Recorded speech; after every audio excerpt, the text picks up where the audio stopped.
Hello mga kasingkit, welcome back sa aking channel. So ito nga ay continuation sa part 2 in second day namin dito kina Baboy. So ayan, nagkayayaan niya kami na maligo doon sa patubig sa palayan. Hindi ko alam kasi kung anong tawag doon, basta makikita nyo rin to dito mga kasingkit kung ano yung binabanggit ko na aming pagpapaliguan. So ayan, kasama ko nga pala yung mga pinsan ni Baboy, yung kapatid niya, and yung dalawang pamangkin niya na anak ng kanyang kapatid and si Angel. So ayan, magpipinsan yung mga kasama ko. Si Baboy hindi na nakasama kasi antok na antok siya mga kasingkit, natulog siya din. Ayan, nakakita kami ng gumagawa ng poso. Ganyan pala ang paggawa ng poso mga kasingkit. Ngayon lang din ako nakanood ng paggawa ng poso. Akala ko kung ano yan, tinanong ko si Harold kung ano nga yan.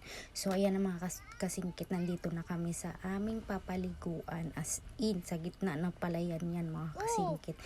Ang init pero ang tubig parang may 10 bloke ng yelo sa sobrang lamig. Saglit lang din kami naligo dyan kasi nga nangatog na talaga yung mga bata sa sobrang lamig.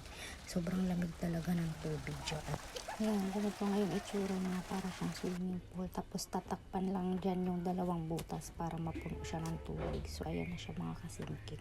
Ang sarap ng tubig niyan kasi sobrang lamig talaga. Yun nga lang, masusunog din talaga yung balat mo kasi nasa gitna kayo ng palayan.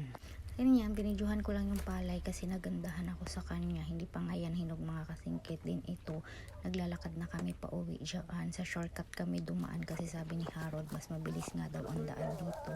And tapat to mismo nung daan papunta sa bahay nila. So ayan, naglalakad na kami dyan pa uwi. Binibidyohan ko nga sila dyan sa likod. Then ito naman si Yashi, pinsan din yan ni Baboy.